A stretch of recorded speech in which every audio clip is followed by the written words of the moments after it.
Hello, I'm Bret Moss, and you're watching The Defining Moment for Creating the Culture of Conscience. Our guest today is Dr. Antonio Betancourt.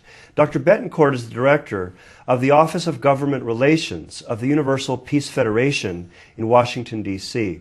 He's also the executive director of both the Summit Council for World Peace and the Association for the Unity of Latin America. Dr. Betancourt is president of the World Institute for Development and Peace, which is dedicated to advancing economic justice and democratization. Antonio Betancourt and his wife Kyoko have 4 children. In July of 2007, they'll celebrate their 25th wedding anniversary.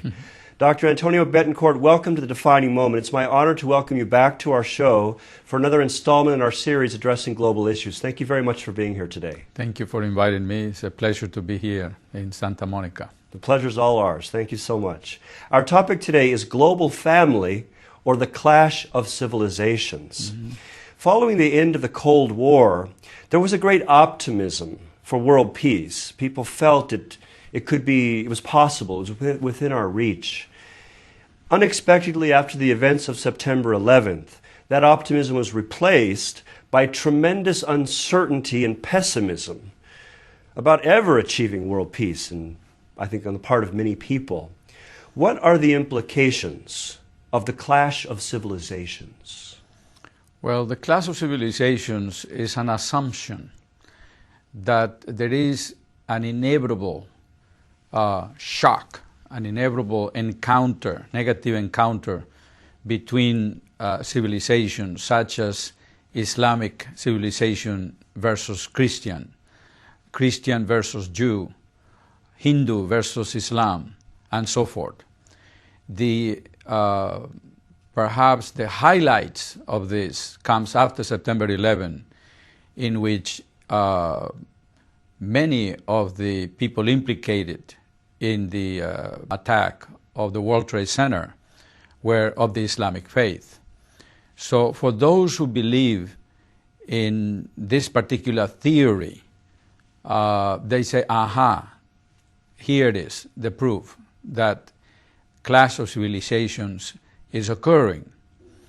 However, clash of civilizations do not have to be inevitable. In other words, it's not something that will happen no matter what. These kind of events are predicated upon what humans do. We can decide to become one global family living in harmony, in which each civilization in his own right contributes to the welfare of the whole, to the sharing of abundance. In other words, a global family or global village in which each group contributes to the purpose of the whole, and the whole contributes to the purpose of each individual. We envision one global family of families, in which the family of America or the family of the United States can sit together with the Russian family, with the Indonesian family, the Argentine family, and all the rest of the nations of the world as families, and sit together as one global family. We can make that. We can do it. We have the values, we have the foundations, we have the basis to do that. But we also have the basis, and we also have the grievances, and we also have the sectarianism to create a clash of civilizations. It all depends how the people are guided towards one path or the other, by leadership from above and leadership from below. In other words, from grassroots and communities all over the world, or from the leadership from above, whether it be religious leaders, political leaders, the media leaders, the academic leaders, and so forth and so forth. So this is not inevitable. A clash of civilizations, a doom, an Armageddon is not predicated absolutely. It depends on humans, people of flesh and bone like you and I. Okay, great. Thank you.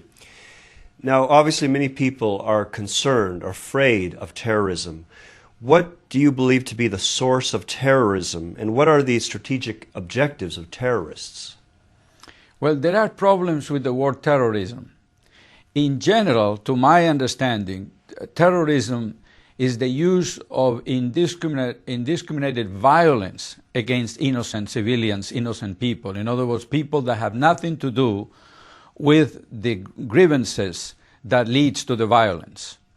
However, today we have the tendency to simplify the word terrorist. People who are fighting occupation, people who are fighting as the last resort, which is to use violence, to be heard, to vindicate, to call for attention, are called terrorists. Which means that people that are fighting for liberation, as in the past, the people who fought under George Washington, under Bolivar in Latin America, people who fought all over the world for the wars against colonialism, today, according to today's definitions, all of them will be terrorists. So the definition of terrorist puts together the just words and the unjust words, what we will call just violence and the unjust violence. So we have to be careful how we define terrorism. There is horrible terrorism out there, no question about it, such as the one of September 11, such as many that is happening in Colombia, it's happening in the Middle East, it's happening in India, in Darfur, it's happening in many countries all over the world. What feeds terrorism? There is not a single cause. There are many. One of them is when people are driving to madness. They act in madness. In other words, a terrorist is not born. A terrorist is made according to the environment that guides them towards that end. The collection of experiences of that person and the way they view the situations which affect their life. Exactly. Their worldview, in a sense. Exactly. Whether it's religion plays a role in it. The politics plays a role in it. The academia plays a role in it. The media plays a role in it. The NGOs plays. I mean, everybody is involved one way or the other in justifying violence for violence sake, in feeding it, in fueling it, in making a celebrity out of the people participating, in giving the raison d'être, in giving them the spiritual meaning. Many people are participating in that. Okay, good. Thank you. How does sectarianism fuel the clash of civilizations? Sectarianism feeds the potential for clash of civilizations in a sense because a sectarian person is exclusivist. They believe that their set of values or their understandings of, say, salvation, for example, is the only one. And everyone needs to be counted. So sectarianism is part of the problem of religious violence in the world today. But it's not new. Sectarianism and religions fuel sectarianism and wars has been with us since Cain killed Abel. The Bible records the first crime in human history was for religious differences. Two brothers, one, his offerings are accepted, he's Abel. His other brother, older brother, his offerings for whatever reason are not accepted by God. He recurs to violence to settle that difference, that grievance with his brother. So religious violence has been with us since religion has been with humanity. Having said that, I don't mean to say that religion is the cause. It could be the cause of violence, but it can also be the cause for reconciliation, for healing, for coming together. Because religion owns a very interesting language that is shared by all of humanity, that it can be used for good or for evil. Religion and religious language, religious faith, is like fire. You can heat, you can warm up yourself, or you can burn. It's like money. Religion is basically neutral. It's what you do with it. You can do it for a lot of good, a lot of sacrifice can be done with religion for the good cause. Religion can address the issues of disorder in the humans, such as selfishness, greed, our appetite for treason, for cheating, for lying. All these things that are evil, that are obscure, all these things that are irregular, abnormal in human, especially in the relations with other humans. Religion keep all these things at bay. It helps us to control the appetites, the wild animal in me. But it can also, if it's not used properly, it can also unleash the evil in me, the racist in me. For centuries, bigots and racists found a justification for the racism and the violations of rights of other groups based on the Holy Book. So today we find people, extremists, what we're talking about, sectarianism, is basically people who use the Holy Book to justify an evil action. It could be to blow yourself as a suicide bomber, but it could be to expel somebody from this land, to claim a land and be happy, be prosperous at the expense of the other, at the misery of the other. You can use religion for those purposes. Okay, very interesting. Thank you. After 61 years, why hasn't the United Nations been able to overcome the deep divisions and historical resentments between cultures, religions, and nations? It's a little bit complicated, but this is a very important question. Yes. The United Nations is recognized by most people all over the world as the home of all nations, the common home of humanity. Yes.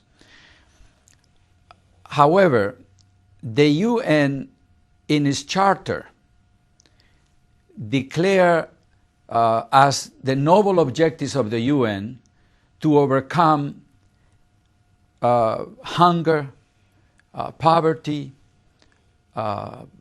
sickness, all the scourges that creates misery in humans. But what happens is that all the problems of the world are not linked just to the lack of material resources. That is only part of the problem.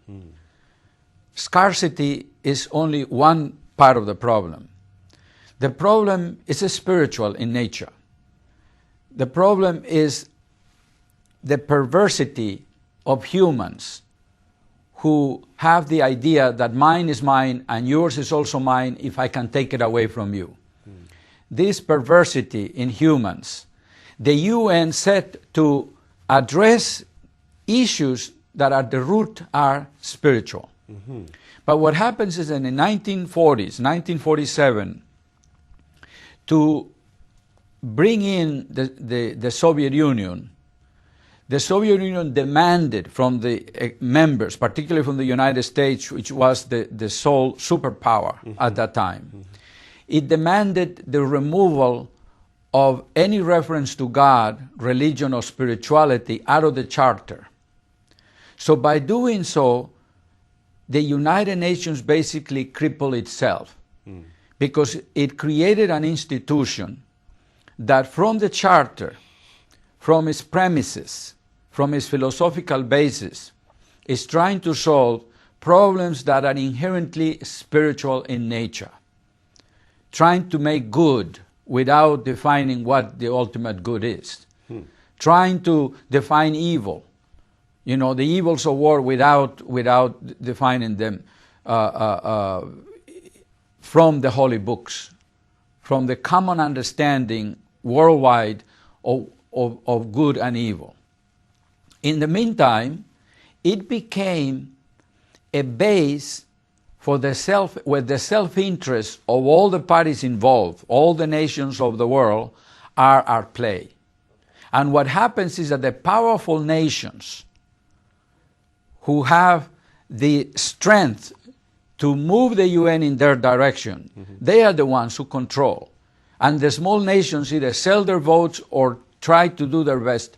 But every nation is trying to satisfy their own interest. And that will be for another talk show in which we can talk about, you know, what are the interests of the nations? Yes. Who determines the interests of the nations? Okay. And how do we know whether the interests of the nation are truly the interests of the entire population of the nation? Okay, good. Thank you. What is the vision of the Universal Peace Federation, which you represent, for transcending the historical conflicts of the clash of civilizations? Well, the vision of the Universal Peace Federation comes from the philosophy of Reverend Sun Myung Moon. His philosophy can be basically described in one principle, which is to live for the sake of others. I exist for you. I exist for the other, rather than having the other sacrifice for me. The Reverend Moon is mobilizing a force of 80,000 ambassadors for peace today, November 11, 2006. The Universal Peace Federation, that was founded only a year ago on the foundation of another organization, which was the Interreligious Federation for World Peace, an organization that comes on the foundation of more than 70 years of work of Father Moon in many, many fields. All fields of religion, the fields of media, the fields of academia, the fields of politics, business, sports, the arts, you name it. On that foundation, UPF was created. UPF today has about 80,000 ambassadors for peace. Who are these people? Some are either incumbent prime ministers or presidents or heads of state of the country. Some are former. Some serve as ambassadors in the past. They are incumbent ambassadors in Washington or in Paris and at the UN. Some are senators, congressmen. Some are top religious leaders. Some are journalists, editors, owners of newspapers. Some are dancers. Some are choreographers. Some are sports winners, gold medal winners. In every field, every race, every nationality, 180 countries, we have people at the in leadership positions on their own right, from the neighborhood all the way to the UN, who are ambassadors for peace. This force has adopted the values that Reverend Moon is teaching of live for the sake of others in order to change the way the world is functioning, including the way the UN is functioning. Okay, very interesting. Tell us more about what is unique about the mission of the Ambassadors for Peace. The uniqueness of the Ambassadors for Peace is that everyone agrees that the world as it is cannot continue. Everyone agrees that I can make a difference. As a lawyer, as a doctor, as a community leader, as someone who has a kitchen and is feeding the homeless, as a teacher, as a professor, as a worker, it doesn't matter. That we can make a difference. And that we have to come together, bringing the goodwill of humanity.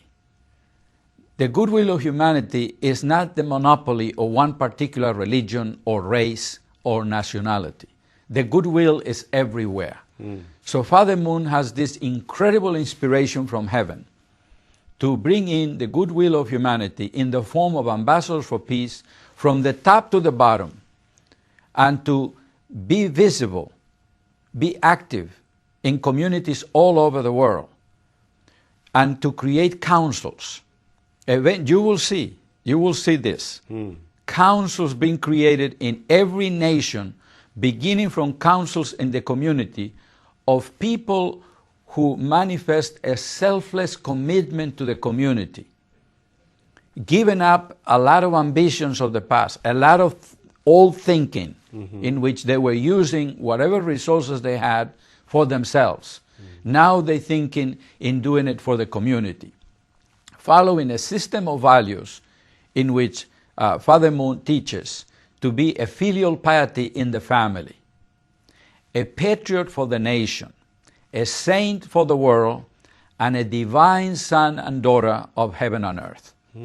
In other words, you can go as far as you want to go to become a son and daughter of God, regardless of your religious affiliation, regardless of your God. All of us can become like that.